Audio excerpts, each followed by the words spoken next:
Good afternoon. Everybody's okay? Enjoy the lunch, keynotes? Good. I've been doing Cisco Live for the past 15 years, I think. And believe it or not, I'm still as excited to be in front of you. I feel really blessed, to be able to be on stage with you guys for the next 90 minutes. I hope you will stay the 90 minutes. I have to put a small disclaimer, though.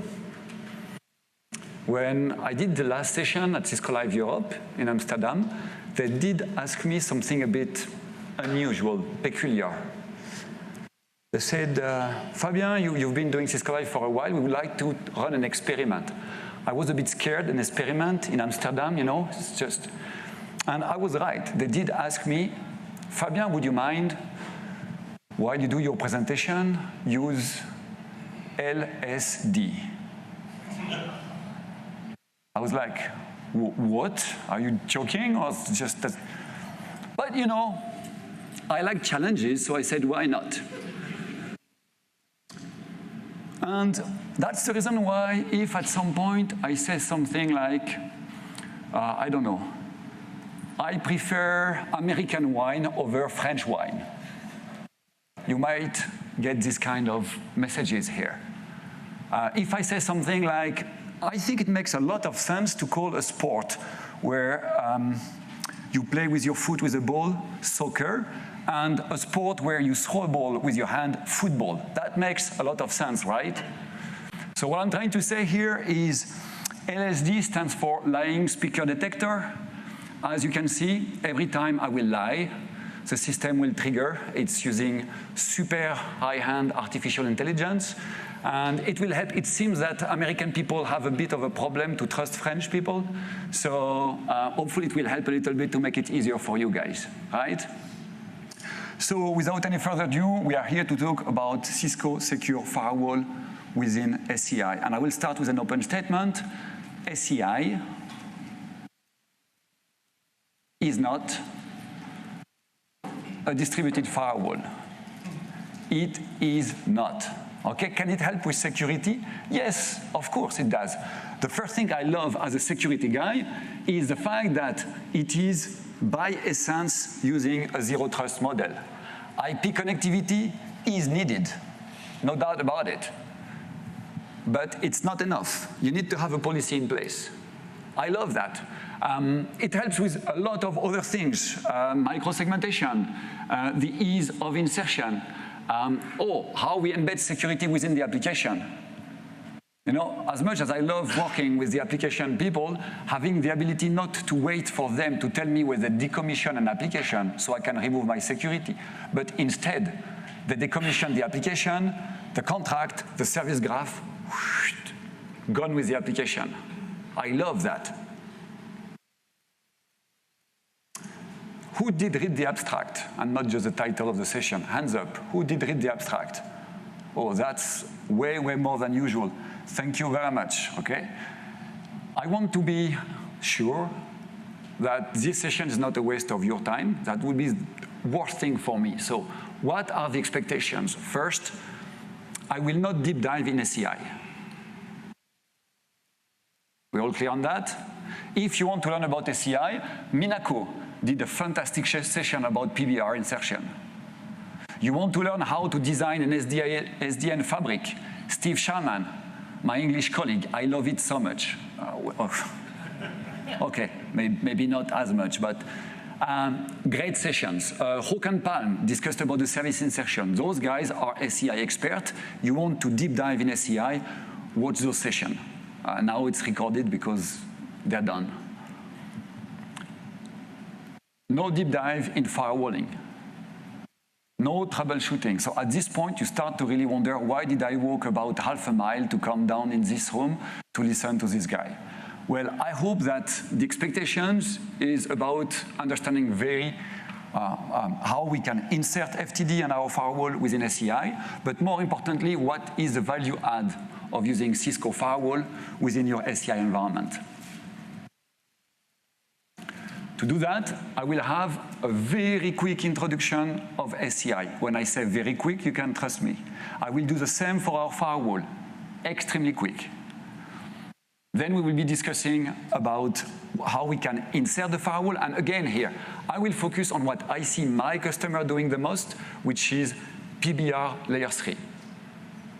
There are other ways to do it, but I want to focus today, I have only 90 minutes, on what is the most common from my point of view. And then we will go on use cases where I see my customer using our firewall in ACI and the value add. So I will be discussing about clustering, specifically clustering into multipod. We will be discussing about dynamic group. I will be discussing about how we can leverage the integration of Cisco Secure Workload and Firepower in ACI. And finally, I will talk very, very quickly about the remediation module. Okay? It's not because I'm late, it's because it's been designed that way. Are we clear on the expectations? It's yet another opportunity to save next 85 minutes to go to see something else. No? Okay. My name is Fabien Gandola. I am a technology solution architect. I've been working for Cisco not for 23, but 24 years actually, in security. And I've been focusing for about 15 years now on security within data center. Okay? I'm also leading the Cloud Native and Application Security Tag Technology Advisory Group with 2 colleagues, which is used to provide direct feedback from customers and partners into our business units. When I'm not working or taking care of my family, you might find me attached to a mountain. I'm coming from Lyon, next to the Alps, and I do enjoy rock climbing. During the night, so some people get scared, what do I do during the night? Don't worry, I take pictures of our sky. So this is some pictures I took from my garden. I do love astrophotography.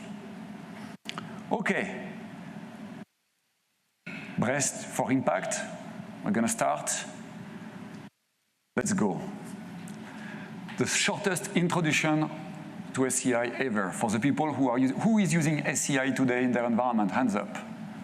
Okay. So it will not be fast. It will be very, very fast then. Okay. So for the others, I'm a security guy. How do I look at the fabric? Well, first, it's switches. We use spine switches to connect leaf switches, which are used to connect workload, which are used also to connect security services. The whole thing is managed by a controller called EPIC. That was short.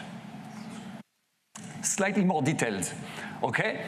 In order to put in place your policy, we will use groups, endpoint groups. Those groups are used to build policies. By default, and I repeat, by default, all the workloads within a group can communicate freely. That can be altered. We will discuss that in about 45 minutes, I think. If you want 2 workloads in 2 different groups to communicate, you need to put in place a policy. It's called, in ACI, a contract. For the security people, a contract is some kind of reflexive, stateless access list. At this point, some people who might be using ACI might say, did you say stateless? Yes, I did. Well, I mean, look at the GUI, Fabien. If you look carefully, there is a magical button that will make your contract stateful. Well, what you have to understand for the security people in the room, that for data center people, stateful means that the ACK bit will be set. Basically, it means what? I am checking in which direction the flow is started. That's what we call stateful in this environment. For the security people again in the room, we all know that this is not what we call stateful. It does solve a lot of security problems. From a security standpoint, it is not stateful from a compliance point of view. Just something to keep in mind. One of the reasons why my customers do want to insert firewall within their fabric. So if you love GUI, in EPIC, it looks more or less like that. I have at the bottom the form factor, bare metal, virtual, containerd. I have my groups. Those groups have a policy that will be based on contracts, and that contract will be consumed or produced to define my policy. If you have better eyes than me, you might have noticed that some contracts are subtly different. Did you spot the difference? A small cloud? attached to them, that means that I have a service, I should say, in my case, a security service that has been attached to those contracts. It means that I have inserted a firewall, an IPS, load balancer, WAF, whatever, to those contracts. Once again, in order to go slightly further, I did talk about groups, and I called them EPG, endpoint group. Those groups are mandatory. They are mandatory. This is the way we attach the workloads to the fabric. One of the parameters you can see here is that you have to configure which bridge domain. A bridge domain is some kind of VLAN, a broadcast domain, more or less the equivalent. Those EPGs are mandatory, and they are used, as I said, to build the contract, the policy. For the people who has been in Steve's session, you might recognize this wonderful application. This is using microservices. This is a policy I want to put in place. But this is the way my fabric has been designed, very network-centric. I took my VLANs, I moved them into bridge domain. I have now a bridge domain equal an EPG equal a subnet. So this is what you see here. But because my application people loves me very much, this is the way they deployed the different services in the different EPGs, in the different subnets. Now I will ask you, try to put in place the policy you've seen before, and now I want to define EPG front-end. Well, no, there is no EPG front-end, there is 3 EPG. How can I make a contract between front-end and checkout? I could not, and I still can't. That's the reality. So my ACI colleagues were kind enough to create ESG, Endpoint Security Group. I love my ACI colleagues. You know, already the name gives me goosebumps. What we do here, we create an abstraction layer that we can use to build our policy. I was able to put contract between EPG. I am now able to put contract between ESGs. So now, how do I select which ESG should be used by which workload? Okay? I can do that either using subnets, EPGs, or VM attributes. So if I put that back in context, I take my application, I can, for instance, say, I take all the different EPGs and I stick them into one single ESG. At this point, all those machines will be able to discuss freely. So in terms of segmentation and micro-segmentation, it's probably not ideal. What I could do is use the virtual attributes. So at this stage, what I do, I create selectors that will leverage tags coming from my VMware environment. I will match them to some value, in our case here, production. And you can see here, this is in my VMware, this is my selector. All the machines with application tag production will go automatically into the right ESG. That gives me, for instance, the possibility to put in place a policy like that. And now I have really micro-segmented all my application. Before I move to FTD, did you notice I'm not exactly a native English speaker? Kind of French, okay? When I did my first Cisco Live in Vegas, it was probably 12, 15 years ago. It was about IPS, Cisco IPS. I think at the time it was still called networkers. I don't know if anybody attended a networker. Yeah, very good. So, you know the surveys are very important to us. And I do remember vividly one comment I had back at this time. It started that way. Fabien, thank you for your session. I did learn something interesting. Okay, not bad. It is probably easier to learn French than trying to understand you speaking English. So that's my way to apologize. We are together now for about 15 minutes. I hope you start to get used to my accent. I like to call it a sexy French accent. Most of my colleagues call it a thick French accent. So yeah, I know I have this accent. I know it makes your life a bit harder. Sometimes I start to talk too fast when I get excited about what I talk about. Believe it or not, it still happens regularly. So please, when I start talking too fast, somebody raise your hand and let me know. Okay, I don't want to, again, to waste your time and have at the end of the session some comments. Fab, you probably know what you talk about, but I have no clue because you talk too fast, I didn't understand. Okay? That's fair? So if I talk too fast, if you don't understand me, please tell me. Now, not in 90 minutes in the survey. Fair? So that was about ACI. Everybody is expert in ACI now? You feel confident? Good, thank you. Now I will make you expert in FTD. Actually, I reduced, it's not even 9 slides anymore. FTD, Firepower Threat Defense, is coming from the merging between ASA, layer 3, layer 4, Cisco Firewall, and Firepower coming from SourceFire. We merge them, suddenly we have NG-IPS, NG Firewall in a single box, okay? It's supported in physical instances, also in virtual instances. We can deploy them layer 2, layer 3. In layer 2, there is a subtlety. It can be what we call transparent mode, which means that we still change the VLAN or the VXLAN between the two sides. It can be also IPS mode. In this case, it's what we call bump in the wire. So we don't change anything. We don't touch the packet. Typically, this is used with specific interfaces where we can actually bypass. If there is any failure, any problem, it will bypass the device and continue to work. Okay? To be fair, I don't think I have ever seen this type of deployment in any of my customer environment yet. Mostly layer 2, layer 3 like that.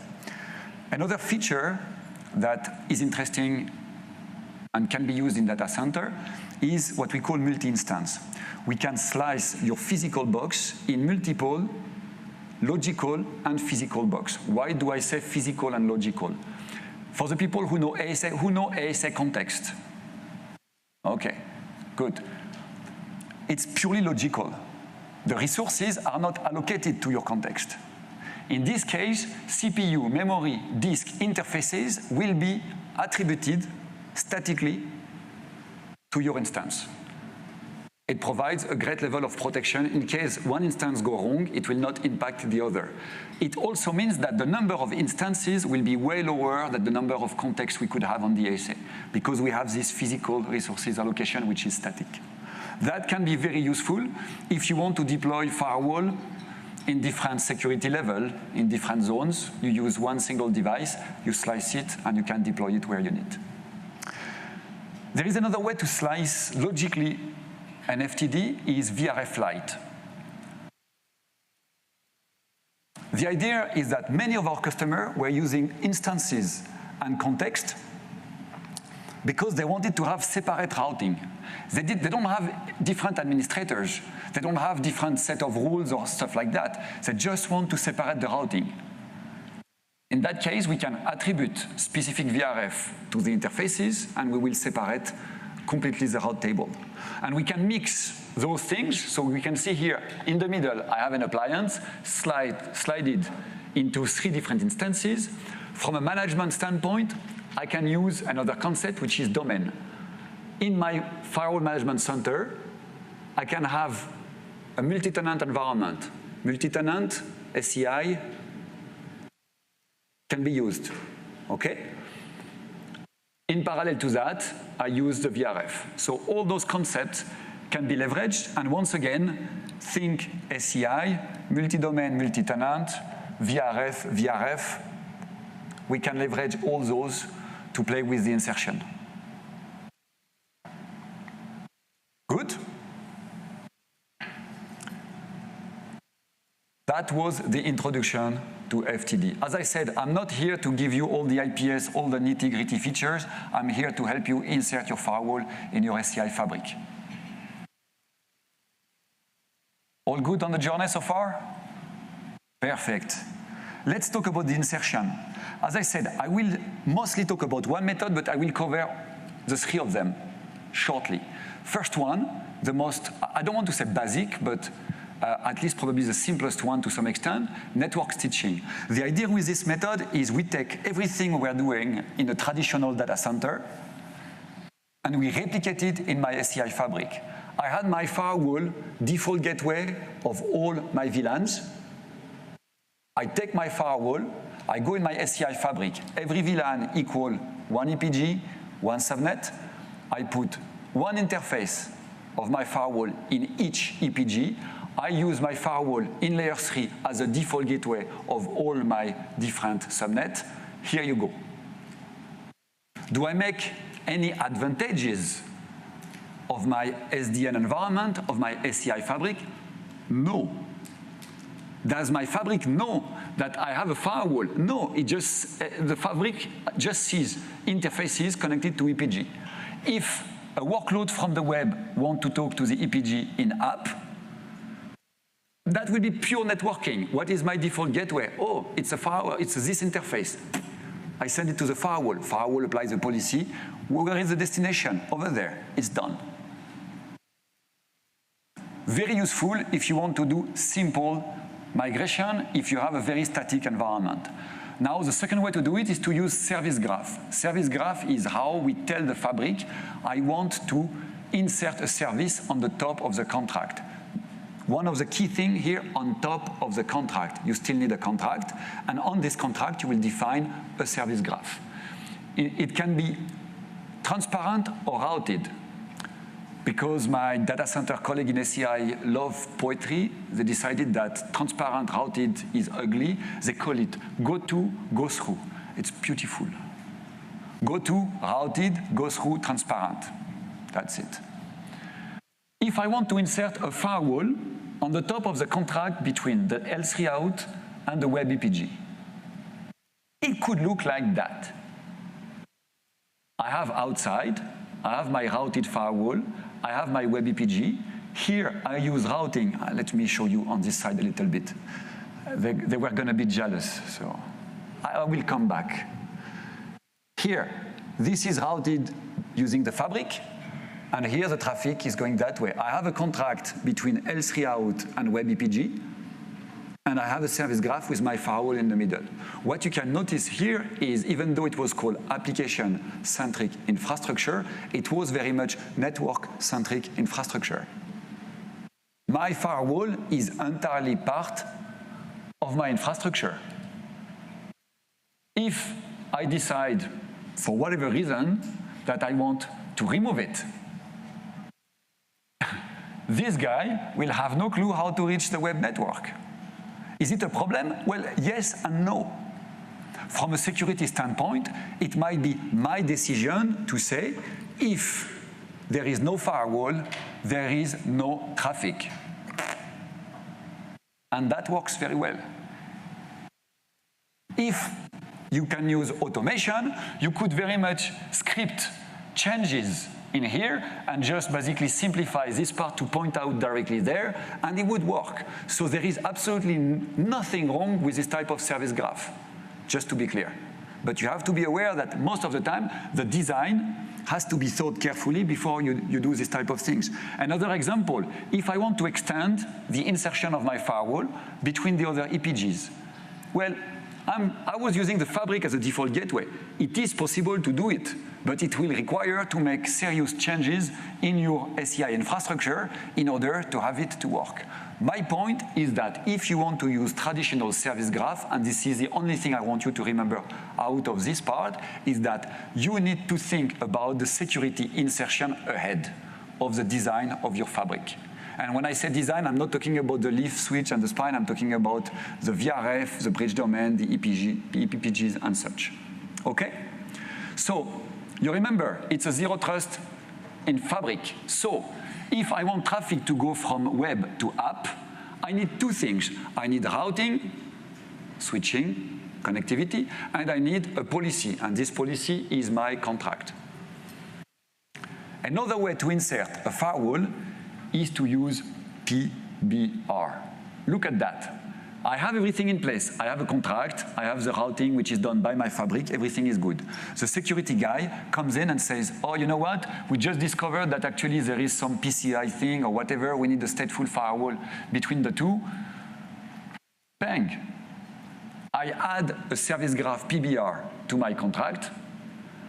And my firewall now has nothing to do from a network perspective with the rest of the subnet. It's somewhere in my fabric. And the fabric, because of the service graph PBR, will preempt the routing decision and send it, instead of sending it from there, directly there, it will send it over there, inspect it, coming back, and over there.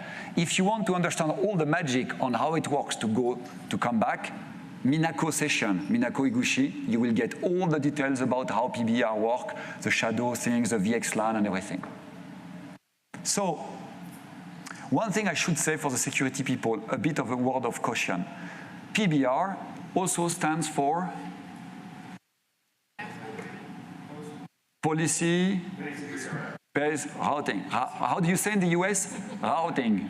Routing. If you say that to an ACI guy, he will probably hammer you to death. That was a stupid system. That was a joke. Of course he will not. PBR, policy-based redirect, not routing. Why? Look at this use case now. I have all my workload in different EPG, but in the same subnet. So when they want to communicate with each other, do I route? Route? No, I switch. Oh, it still works. PBR service graph will be able to preempt the forwarding decision, even if your two workloads are in the same subnet.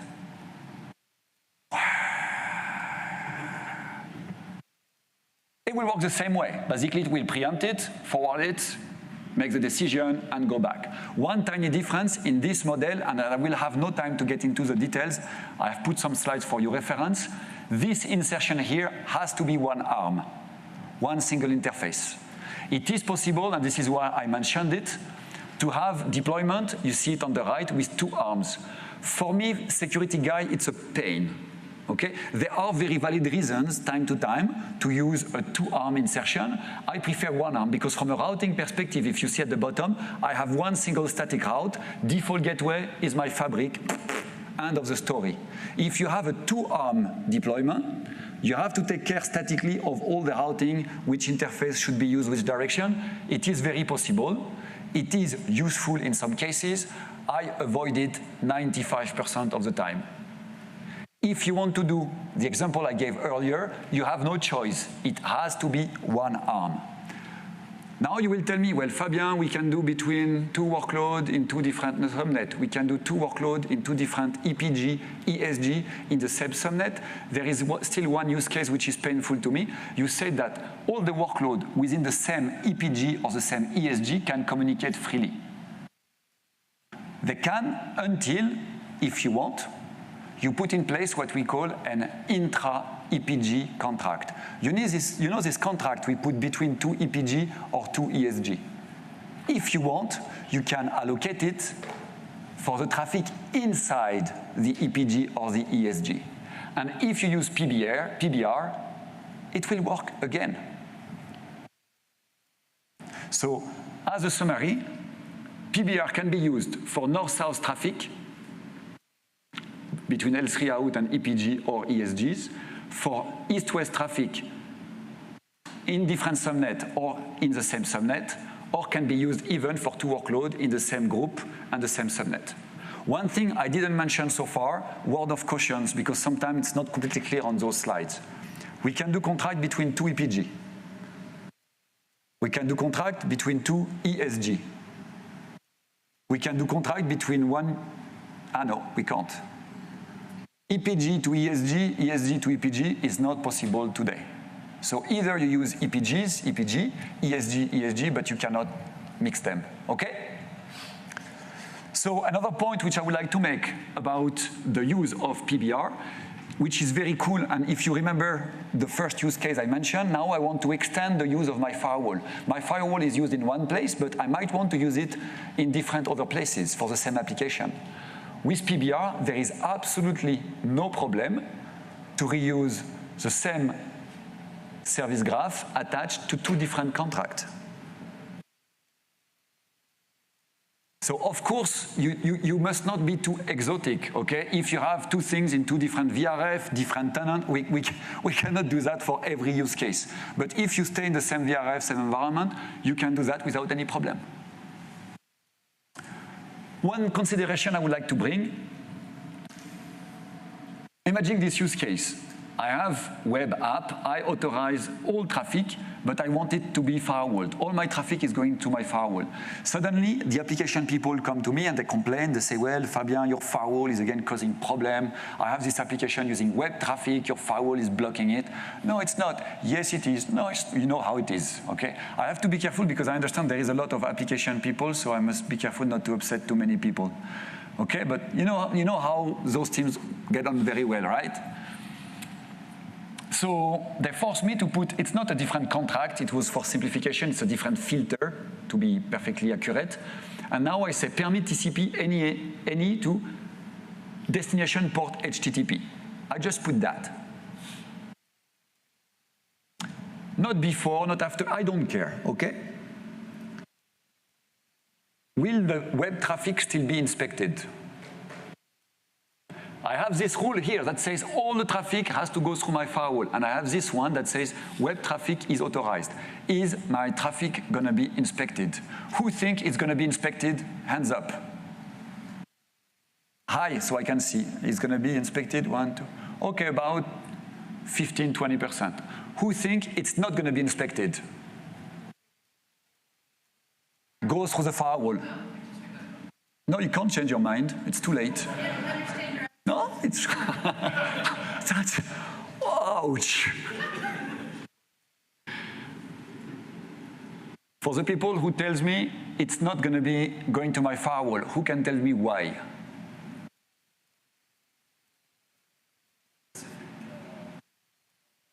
Yes, you don't win anything, but thank you very much, because it will prefer the more specific contract. You know, we security guys with access list, we are used to order.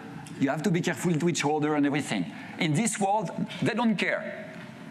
The more precise get priority. It's slightly more complex than that. Again, if you go to see some other session, they will give you all the details and there are white papers about it. But globally, security guys, you need to remember that most precise will win. In this case, if there is a destination port, traffic will not go to my firewall.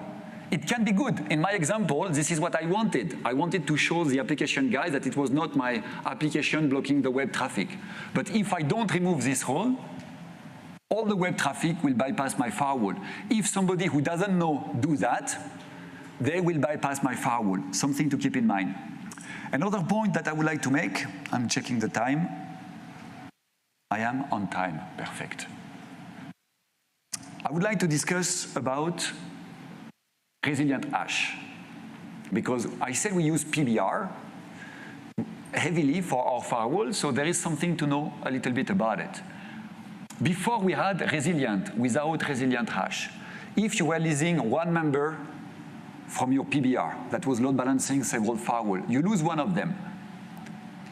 We were recalculating the hash, basically the buckets allocated to each interfaces, and potentially all the traffic could be impacted. If I was lucky, the traffic going to the same device, the flow is fine. If I was unlucky, it was not. If you have a stateful firewall, that could be a problem, right? So they came up with resilient hash PBR. Now, what we do is that if we have a failure, only the flows going to this failed device will be impacted and will be redistributed to all my other nodes. Everybody happy? Yeah, it's cool. You're a tough crowd. Well, actually, you're right, but this is wrong. This is not the way it works. The documents today, some of them have been updated. You will find them in presentation, some of them not.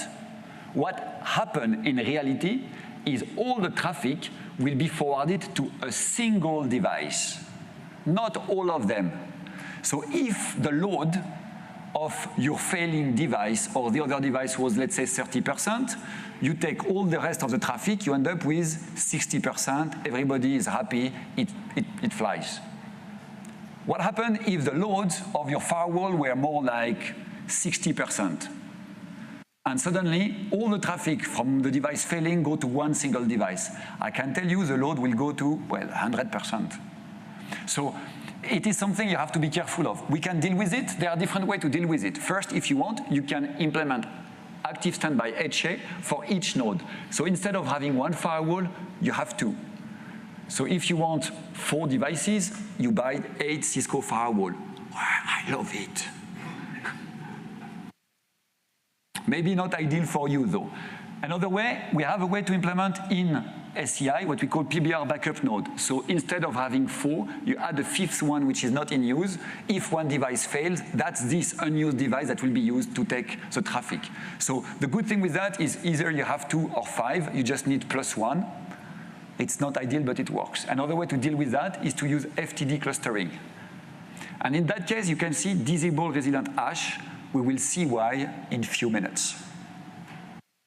So that's my opportunity to come back quickly on the HA options available that you could use when you insert our firewall in the fabric. And I will use that as a segue to move to the next phase. So basically, stateful option, active standby. From a PBR point of view, I will have only one destination, which is shared amongst the 2 nodes. And I will have 2 interfaces, basically, because in case this one fails and the standby node becomes active, I need to be able to know to which one to be able to send the traffic. So I will have 2 interfaces configured. I double every node. In that case, you have HA, stateful HA between those 2. You have HA between that, but not stateful. In terms of PBR, now I will see different nodes as a destination. That's node 1, node 2, node 3. I will see 3 different possible destinations that will be load balanced. In terms of interfaces, I will see multiple concrete, 1 for each. Finally, we will talk about clustering stateful HA. If you don't know what is firepower active clustering, do not worry. That will come extremely soon.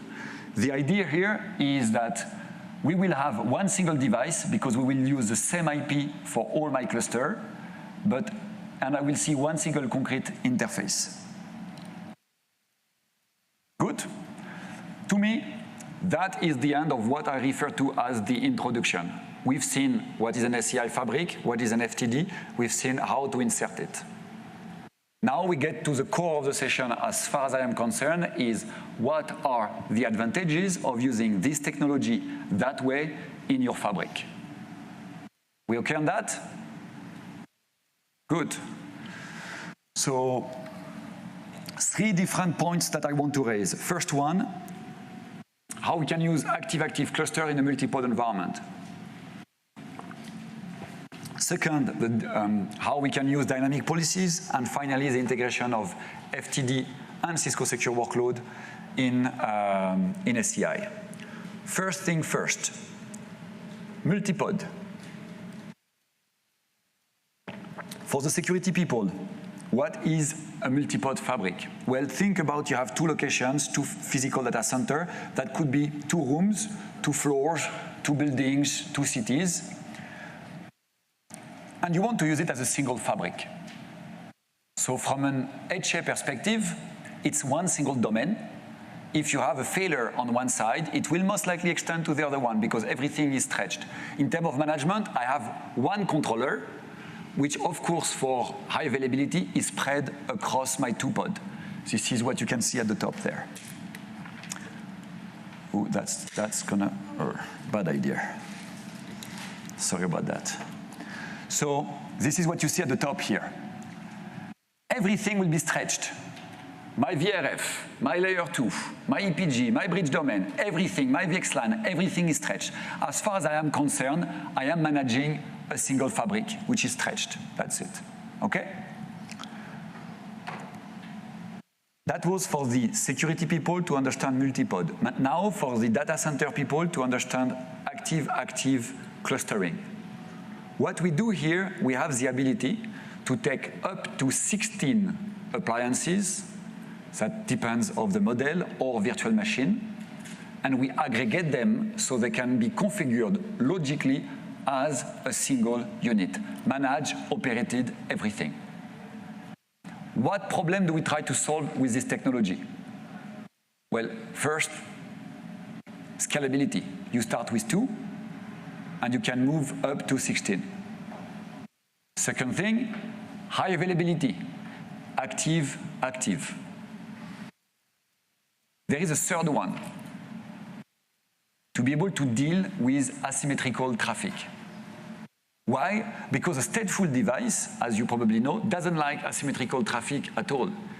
If a stateful firewall sees a packet, from a session that it doesn't know, what it's going to do? Drops it. Do we see asymmetrical traffic into a multipod environment? Well, maybe not.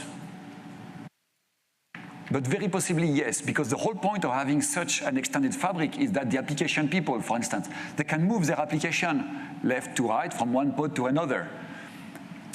Also from the way the PBR works, also potentially, depending on the knowledge, I don't have time to get into the details today, but when a traffic hit a firewall in pod 1 on the way to go to have workload on pod 2, when the traffic comes back, it might be inspected in a firewall in pod 2.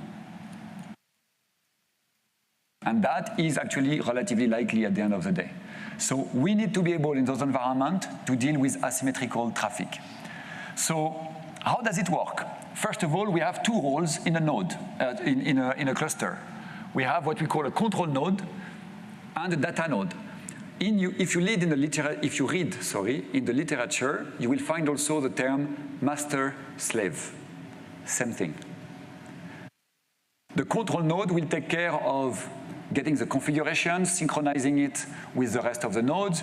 It will take care of some specific features that are managed centrally, this kind of things. Now, when you see a flow, you have different roles. Director, owner, there is a third one that we will see next slide, which is forwarder. All that is working because all my firewall members are linked with a cluster control link. This is their lifeline. It is used to elect the controller. It is used to synchronize the configuration. It is used to check what member is alive or not. It is used to redirect asymmetrical traffic. If you lose it, you're in trouble. Well, to be more accurate, it's not when you lose it. When you lose it, you end up in a split branch situation. The big issue is when it comes back without you controlling it. Then you have 2 different nodes which are controller, and you can be in trouble. So how does it work? I said asymmetrical traffic. Let's take an example with a cluster of 3 members. They can be load balanced with PBR. There is a session, the top firewall is picked. It becomes the owner. The traffic continues to flow. We need to get a backup for that. And to do that, we will elect a director. What is important is to understand that each director will be picked per flow in a deterministic way. It's not one director per cluster. Every member will be director of some flows. This is what allows us to scale that much. At this point, well, potentially the traffic go back to the owner, everybody happy, and the slide is super boring. So let me skip that. What happens if the traffic goes to a different firewall? Few possibilities. We are using SYN cookie. We use that to know who is actually the owner, and we use a cluster controlling to send traffic to it. Job done. You don't use SYN cookie.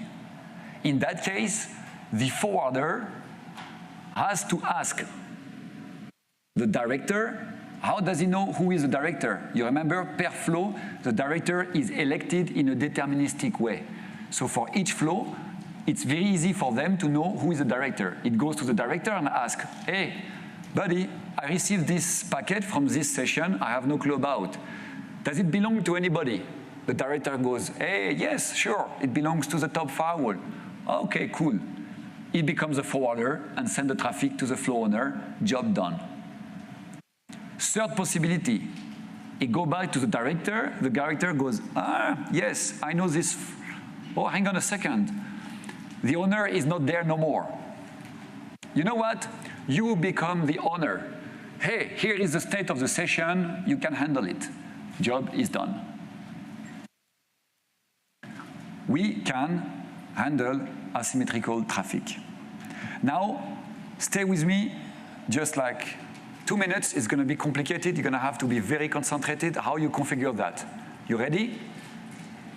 You go to FMC.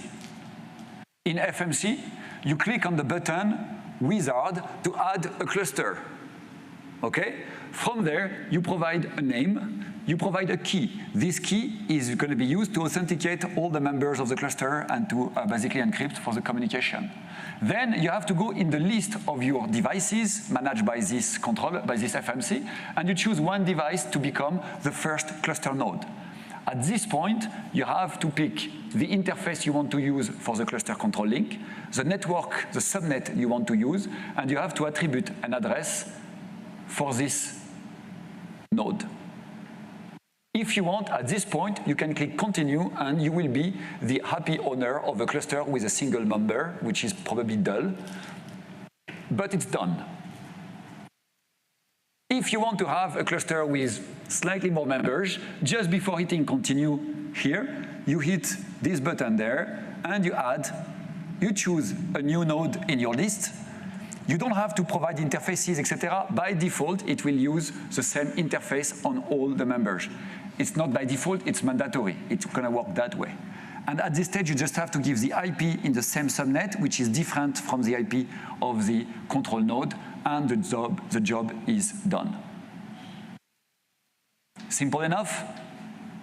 The beauty, it works exactly the same way if you have a physical appliance or if you have a virtual appliance. Oh, almost the same. Okay? Tiny difference. With a virtual appliance, we do not support the mode where all the interfaces have the same IP. You remember I was saying every interface shares the same IP in a cluster physical, right? For the virtual, we use something which is called individual mode. The cluster works slightly differently from a network perspective. Each data interface will have a dedicated IP. So you have to provide slightly more parameters. You have to provide information such as VXLAN termination, VTEP. You have to provide the IP for the data interface and such. So slightly more steps, but almost similar. Okay? Good? Everybody still awake? Now I discussed about how it looks like. So you have your 2 pods. You have your 4 firewalls, and you create a nice cluster. As I said, it will share the same IP. I use, from a configuration point of view, the same span port channel here. They use all those interfaces here, use exactly the same IP. From a fabric point of view, I cannot stretch my VPC across my 2 pods, so I have a local VPC on each side. Okay? And that works fine. And then, if I have communications from 2 EPG in pod 1, we will pick a firewall which is in pod 1. If I see communication between EPGs in pod 2, I will pick a firewall in pod 2. We're all happy until a disaster happens. I lose my firewall in pod 1, and here, magically, because of the service of PBR, we will forward the traffic to those 2 buddies over there. Yeah? I see some people not entirely sure they want to trust me, so I will do a quick demo. I apologize for everybody who is below the 2nd row. The screen definition is not ideal. So I will try to go as fast as I can, and if you join the WebEx room, I will post every demo in the WebEx room. Every demo are recorded. So you might say, Fabien, come on, you can grow some balls and do live demo. I am the most unlucky person when it comes to demos. I can crash every single demo, trust me. So I decided to go for recorded demo. And the advantage is I can post it, and you can see the demo after on your screen. What I have here is very simple. I have a cluster with 2 members. On the left, pod 1. On the right, pod 2. The controller node is in pod 1. It detects the other one. And the pod 2, I can see it also. At the bottom, I am running. Let me boost that a little bit because sometimes it's here. At the bottom, I'm performing an SSH session between a workload in pod 1 and a workload in pod 2. Okay, so I establish the session here, and then I will run a PS command just so there is content displayed on the screen, refreshing to show that the SSH session is still up. Okay? At this stage, I will check that I do see this connection in one of my nodes, and this session will be present in both. What is interesting is that if we look at the flags, the U flag for the session means that I am the owner of the session. And if I look carefully, if it's Y, it means that I am the director. If I look carefully, please go down. Thank you. Here, this is my TCP session. This is SSH. And if you look right there, I have the U. This member of my cluster is the happy owner of an SSH session. If I run the same command on the other side, you will see that I am the director. It's normal. I have only 2 members, so basically the one who is not the owner has to be the director. Okay? Let me fake a failure by simply leaving the cluster. This is ugly. This is bad. I just leave the cluster. At this point, the first thing you might see at the bottom, my SSH session is still up and is still happily refreshing. If I go now on the top right, in my other firewall in the different pod, I still see my session, but look at the flag. This is the same session, but now the flag changed to U. I became the happy owner in a different pod, and my session is still working. The rest of the demo, I join back the cluster. If you allow me, I will accelerate that a little. I join back. It comes back, it synchronizes. Strangely enough, when it comes back, it will not be the controller no more. It is just a data node. And if I look at the session, I will not be the owner no more. I will be the director for this session. Okay? So my apologies for everybody at the back. You will get in the WebEx room if you join. Probably not tonight because I will be at the concert, but tomorrow sometime I will post all the videos. So, I don't know, in Europe, at this stage, everybody was standing up clapping, but it's fine. It's cool, no worries. Okay. Well, it's okay, but there is something which is puzzling me a little bit. Maybe it's puzzling some of you. Let's come back on the scenario here. I have now not 2, but I still have my 4 firewall in my cluster. I have some traffic green going via the control node. I have yellow going through the data node. Everybody's happy. I have a failure. So you remember what happened? Automatically the traffic will be redirected to another member. In this case, I will take priority to take local one, so the traffic will go to this one. Okay? All good, it's working. Let's run the same scenario, but with slightly more context.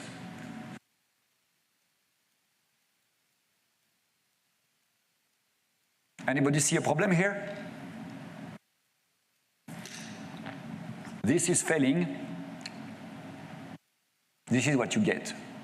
Some of you might think, hang on, Fabien, I invested in 4 firewalls, not just 2. I spread them across my data center, but I still have two firewalls doing maybe nothing on the right, and you tell me that basically in this case, I end up with a problem. Well, what you have to understand is how PBR works, okay?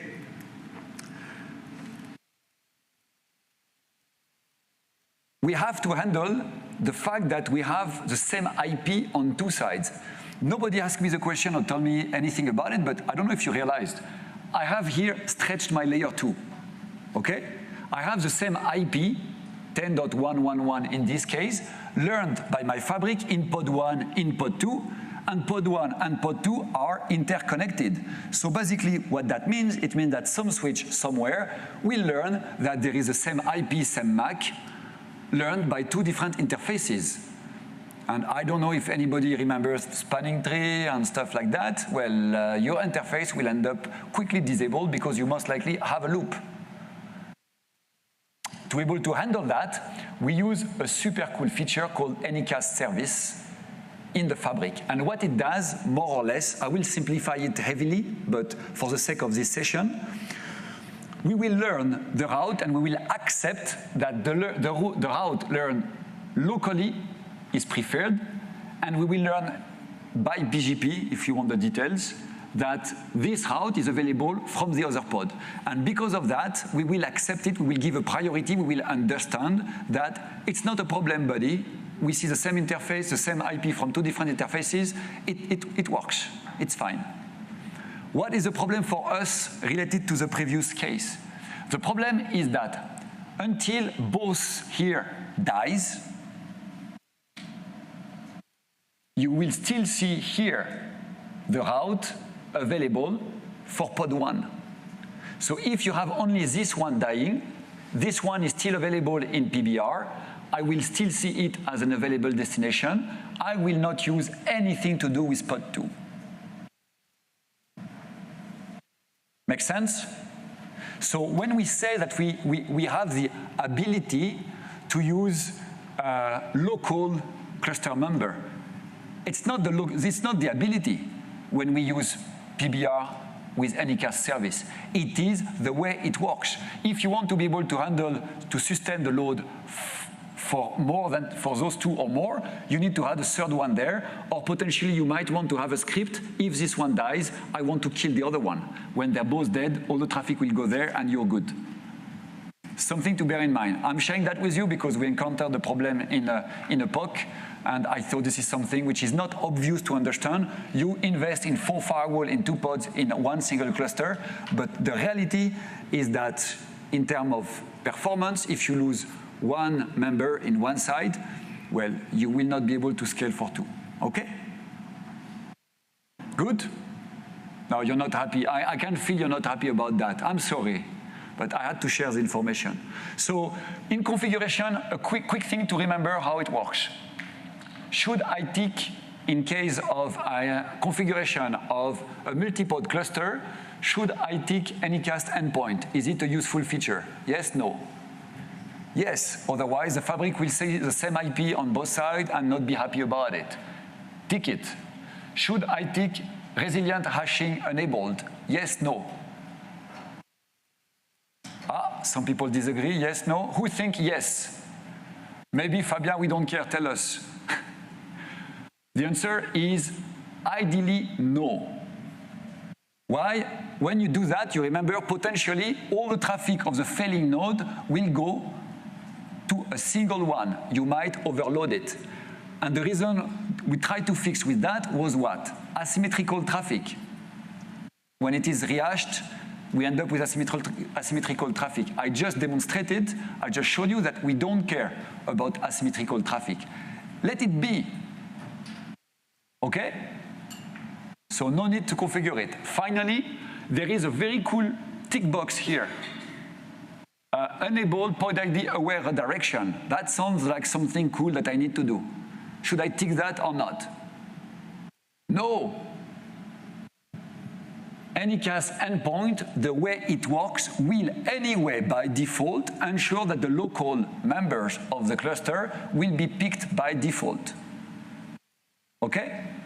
To be perfectly honest, you can try, the fabric will not accept. If you click both, it will just give you a nice error message you can't understand, but it will not let you do it. If you have this message, you will remember the French guy at Cisco Live. Okay, no. If I use Anycast endpoint, I should not use this feature. Okay? I have another demo that will go through the whole configuration. Okay? I don't have time to go through it completely. I will just show it very quickly. And because you're a very nice audience, I will share with you the video later. I don't know if it triggered on you're very nice or on I will share with you. It's to be discussed. So let me show you. I will show you again. Don't get annoyed. I will not let it run slowly. I will move quickly through the different parts. I just want to show you it's there, the different faces, and then you will have all the time tonight after the Elton John concert to watch it in your hotel room. So this is the interface. The first thing I have to do is I have to configure, to tell the fabric I have a firewall. And this is what I do right there, okay? It's a single device in the fabric, while in reality I have 4 of them. And you can see here a single concrete interface, but if I dig into it, you see here I have in reality 4 interfaces, one connected for each pod on 2 different leaves. 4 interfaces in total for my 4 nodes. Then I need to configure my contract. I will add my service graph. This is what you see here. I have a contract, and you can see I have a small cloud that tells I have a service graph. If I dig into it, you will see that it is called Anycast. This is what you see at the bottom here. This is the name of my service graph. I told you I go fast. You will be able to slow down when you're home. So now I move to my service graph. You can see it is inserting in routed mode. Look, route redirect, true. It is using PBR for the insertion, and it's expecting to find a firewall in my PBR destination.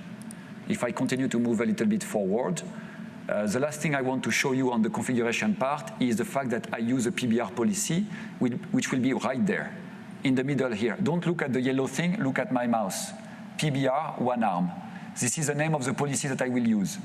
And if I move a bit forward, here you will find the PBR policies. It is a layer 3 PBR, and I have one single destination. I have 2 nodes, but I send it to one single destination. You can see it here, 15.10, MAC address virtual 15.10. If now I move in my FMC, my controller for my firewall, I find my cluster right there.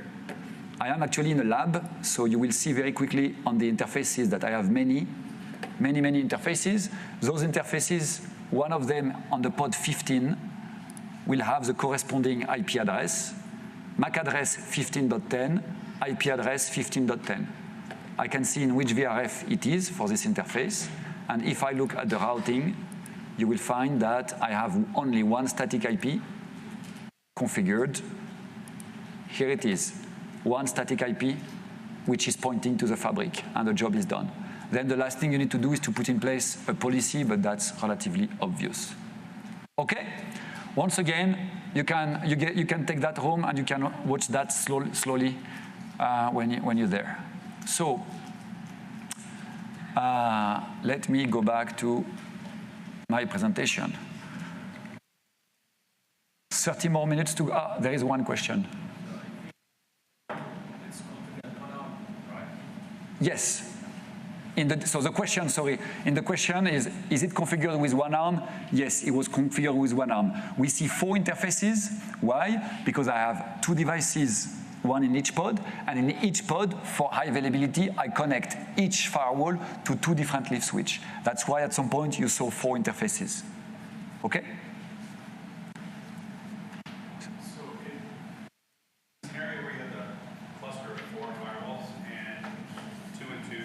Yeah. The Anycast and you had 121%. Mm-hmm. Could you fix that by, instead of a cluster, like 2 HA pairs? So you could. So the question is, obviously we had kind of a problem with the scenario, the last scenario HA I showed with where we were reaching 120%. So can we use 2 HA pair? You can. It will, yes, it would help. Yes, the problem is you would end up potentially with more chance to have tromboning then, because the one is that you have only one active at the end per location. If you do that, so this, and if you, another problem, if you lose completely pod 1, you don't have stateful in pod 2 potentially. It's, yeah. So, yeah. It's a valid point, and it's you trading things. It depends on your, so the conclusion to your question is, it depends on your priority. You are trading one for another. The best answer is buy more firewall, but it's easy for me. Okay, dynamic attributes. Let me check the timing. Oh God, I'm late. Oops. Okay. Brace for impact. So the use case for dynamic attributes. The problem is that, first of all, building a policy based on IP is not super efficient nowadays with microservices and such. Second problem, every time there is applications moving, it is creating potentially problems with the operation for the security team. Every change, changing policy, changing config, etc. The last problem is the fact that we are in different security domains. What I mean by that is you take in the campus security group tag, you take in ACI, EPG, ESG, you take in NSX the tags and labels, in AWS the tags and etc., etc. If you want a consistent policy, it gets quite complicated. For a very long time, I will not spend time on that, we support security group tag in our firewall. Why is that useful? Because you can use it as a source. When you put a firewall north-south in front of your ACI, you use as a source your tags coming from your campus, and as destination, your EPG ESGs. So you handle north-south traffic. Now somebody will tell me, well, how do I know about my EPG ESGs in my firewall?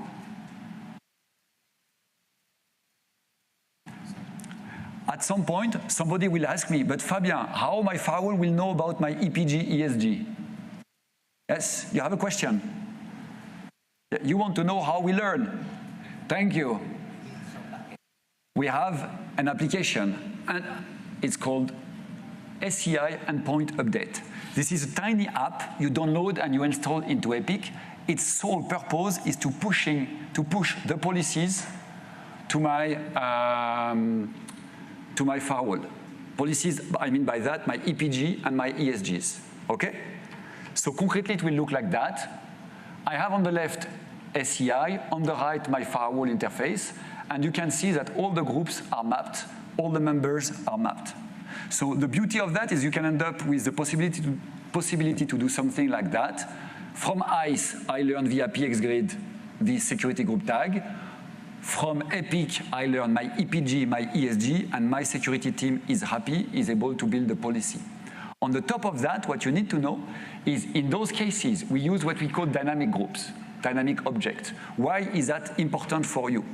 Because the dynamic object, as the name says, as it will grow with new IPs joining or reduce with IP leaving, it will automatically be updated on your enforcement point on your firewall.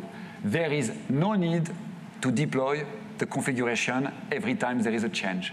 Why is that important?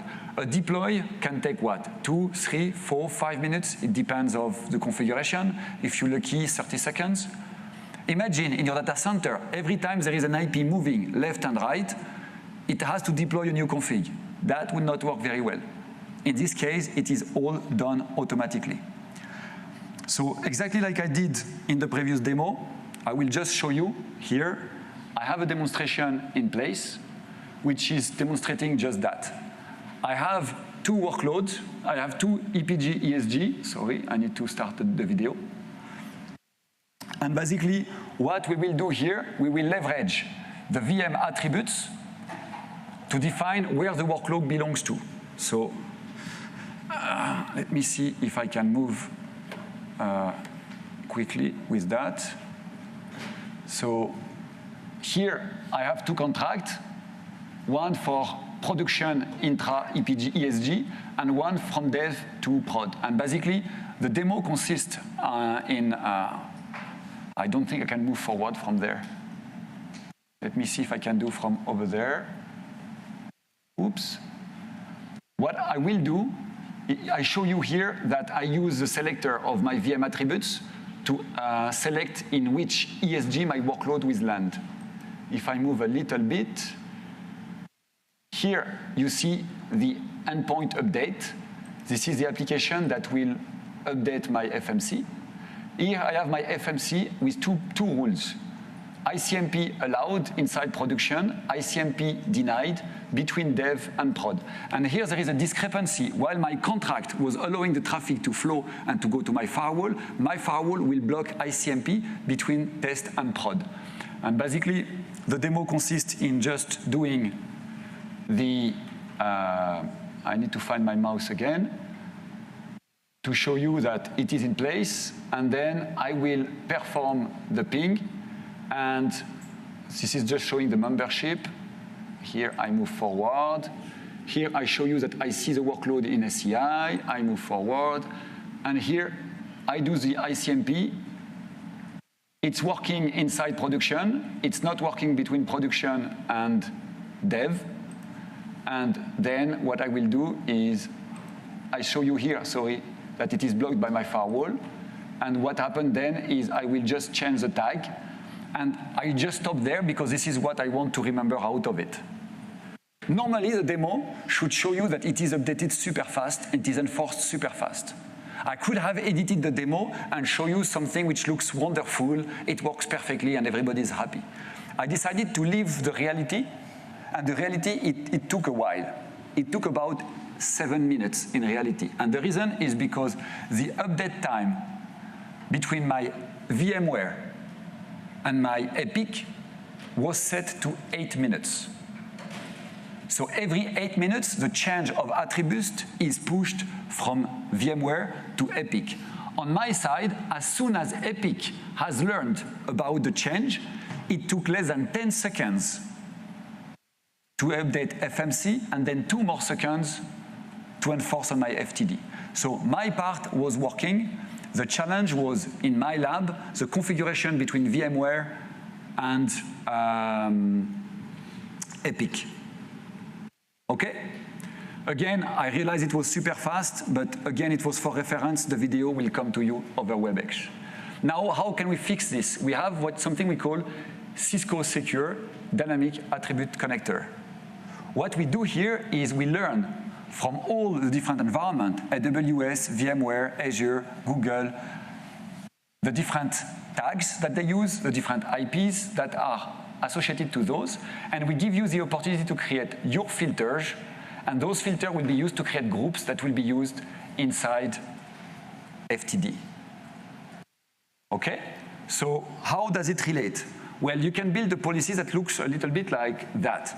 I know it sounds scary. For me, security guy, it's wonderful. It means what? It means that I can use the attributes, the groups coming from all my environment and create a single policy in my data center on my firewall. If I get, again, the example of the online boutique. You remember? We started from something looking like that. And I told you, well, if you want, you can create a single ESG. You can use many ESG if you want it, using the VM attributes. This is the linkage between the fabric and the ESG, okay? The information about the membership comes directly from VMware to the fabric. Now think what we can do with CSDAC. We go back there. We create one single ESG. This time, the fabric has no knowledge of the VM attributes. It just has one single group, a big group, with a lot of workload. Then, in parallel to that, I configure CSDAC to learn from VMware and to say, you know what? Everything with the tag checkout should go in the group, dynamic group checkout. Everything on front end should go, etc., etc. And it will be pushed to my firewall. Now, what I will be able to do is to create a contract that will look at the traffic inside this ESG. All the traffic inside this ESG will be sent to my firewall, and in my firewall, I can use the new groups using the VM attributes to put in place all the segmentation. Good.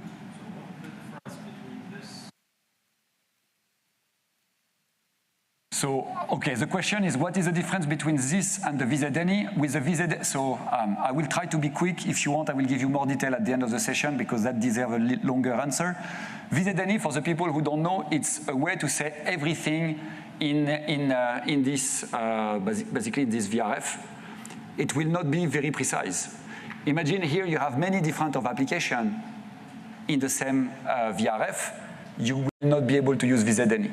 Also, VZNE, you have some constraints about how you can do service graph with those, specifically between VRF. I can see you're confused. I cannot answer to your question very quickly, and everybody is getting confused also. So, can I answer the question at the end of the session? Yeah, sorry about that. So, without VZNE, is the case here clear? You have the choice to use the VM attributes in Epic to create many small ESGs, and in this case, the enforcement will be done via contract in the fabric. Second choice, you learn all those groups directly from VMware in your firewall. You forward all the traffic to your firewall, and it is your firewall doing the enforcement. What is the second advantage of the second solution? You don't overflow your TCAM with a lot of contract. Your switches with a lot of contract, okay? So, last real serious part, Cisco Secure Workload and FTD. Who knows about Cisco Secure Workload? Hands up, please. 1, 2, 2. Okay. Cisco Secure Workload is a solution that is based on agent installed on the workload, and that will be able to, typically the most common use case is to build an application dependency mapping. The use case is I can't trust the application people to tell me how their application works. I want to learn it automatically and dynamically. Okay? So what it does, it looks at traffic, it looks at the processes, it looks at labels, it looks at a lot of context, and it will map that so that you get a relational graph between everything and a policy that you can enforce. Okay? That's probably the shortest introduction to Cisco Secure Workload that you will ever get.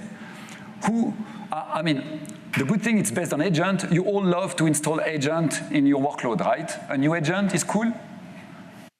Yes? Maybe not. So, the system gets clever. Now it can pick my humor. That's progress from artificial intelligence. So, what we can do here, if you don't want the agent, we have a solution leveraging the integration between Cisco Secure Workload and FTD, and this is why I want to talk to you about it. Cisco Secure Workload, once it has defined this policy that you've seen earlier, it can push it automatically to your firewall. Okay? So how does it work? Because if you don't have any agent, you don't learn nothing. So here, the idea is what? I go back to my application, I create a big ESG.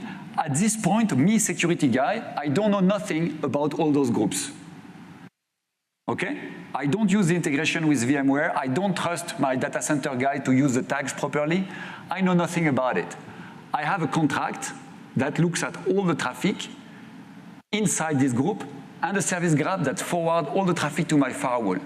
At this point, I don't know what policy to put. Okay? But I keep IP NENE and I enable telemetry. So what it means at this stage is that telemetry is sent from my firewall to Cisco Secure Workload. This is what you can see here. Cisco Secure Workload, based on this traffic, guess what is the policy.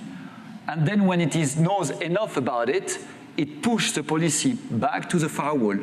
And the firewall moves from, I was just here for telemetry, to I'm here to do telemetry and enforcement. And if I go back to this previous slide, this firewall here suddenly get all the right configuration for all those groups coming from Cisco Secure Workload. Hurrah, I done micro-segmentation without having to talk to my application people. Good? Okay, same thing that earlier. For reference, I have a demonstration that is set here where I will not run it entirely. I show two use cases with this demonstration. First use case, I will add a new workload into a group, and without changing anything, I will see how the behavior of my firewall will change. That's the first part of the demonstration. The second part, I change the policy. So now it's not as automatic. I'm the security guy and I decide I want to alter my policy. And I see how that can be pushed and enforced again automatically to my firewall. This is a demo about Cisco Secure Workload. Fourth demo, fourth video you will receive in the WebEx room. Now you might tell me, well, there is another capability of Cisco Secure Workload that I could leverage in my fabric. It does not just do application dependency mapping, it does also scan vulnerabilities on your workload. How could I use that? The beauty is that I can use filters that will automatically change the group of my workload with potentially a different policy. Let me step back a second. I have Strouds. There is a vulnerability on my Strouds workload. Cisco Secure Workload detects it, and because of this filter, automatically allocate those endpoints into this group.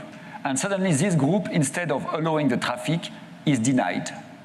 Because I have the integration with my FTD, automatically my FTD will be able to enforce this policy for those workloads. When my data center people update those Stroud servers to remove this vulnerability, it will be detected and automatically they will be removed and they will be accessible again. One of you could tell me potentially, Fabien, it's nice, but you are creating a denial of service against yourself. At the end of the day, this server was available until this was discovered, and this policy is a bit aggressive. My advice, don't do that in all your environment, in all your production environment, okay? Let me be clear. You have to use that with caution. Another way to use that is to leverage another integration, and another reason why I talk to you about it in your ACI fabric.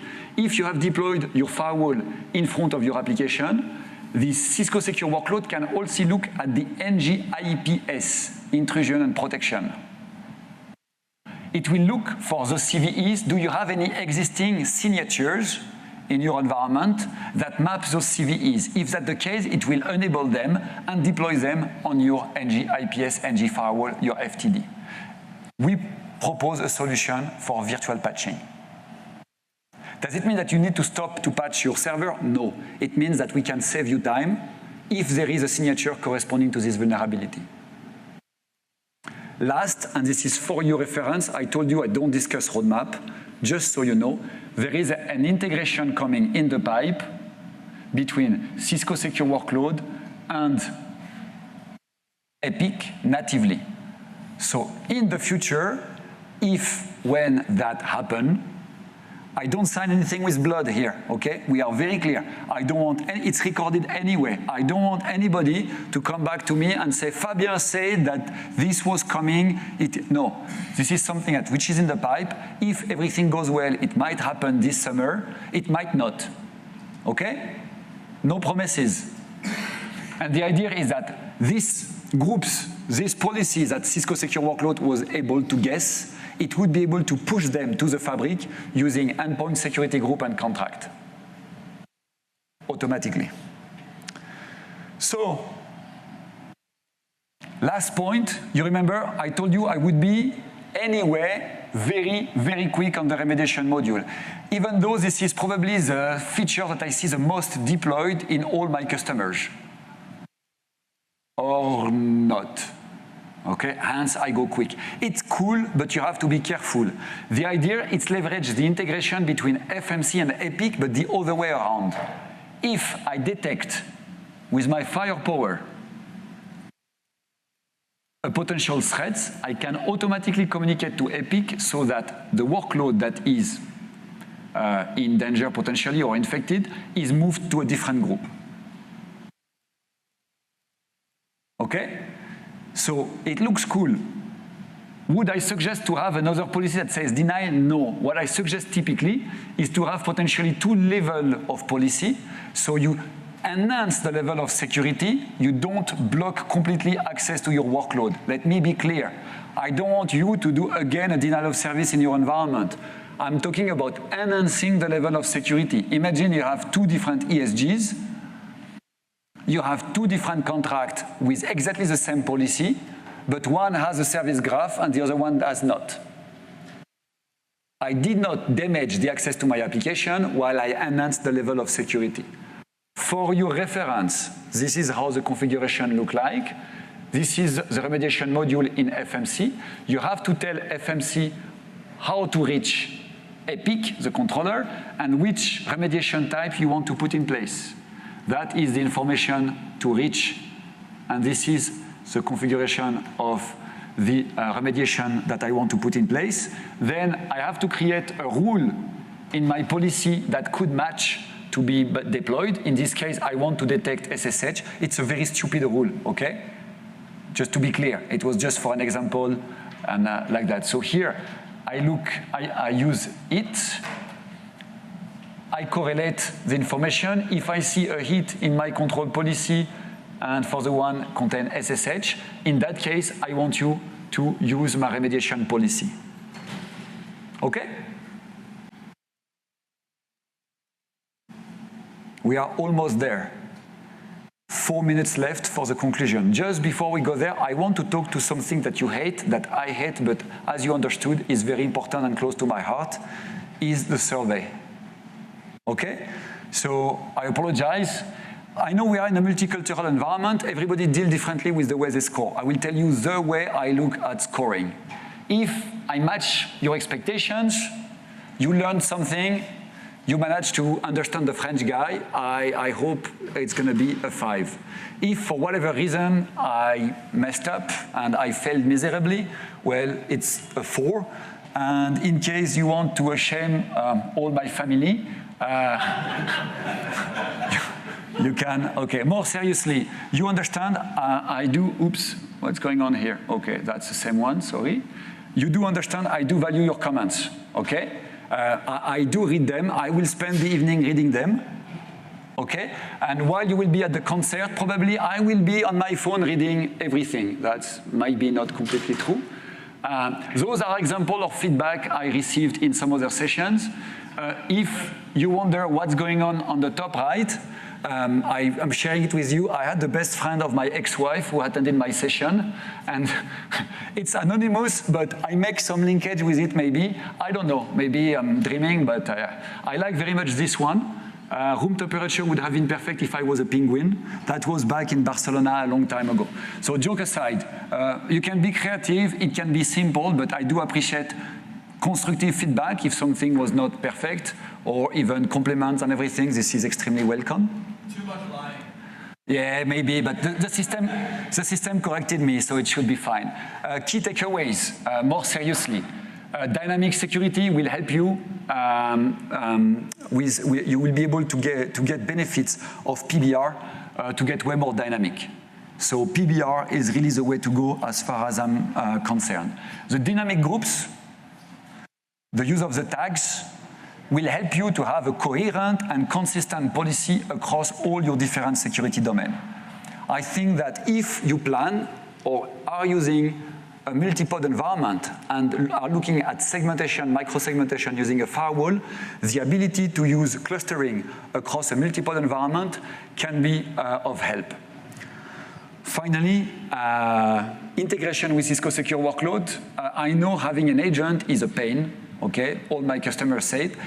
There are real benefits using agent. If you can't, we do have solution to benefit from Cisco Secure Workload without the agent. Okay? On that note, I think I'm 1 minute ahead. I would like to thank you very much. Joke aside, and the lying system will tell me if I lie. I really enjoy those sessions. Thank you very much for picking it. I hope it was useful to you. If we bump into each other at the concert, don't be shy. You can come to me and discuss with me. And if you have a question, it's fine, even at the concert, okay? You can ask me a technical question, but the first question should be first. Fab, do you want a drink? Thank you very much for your time. Enjoy Cisco Live.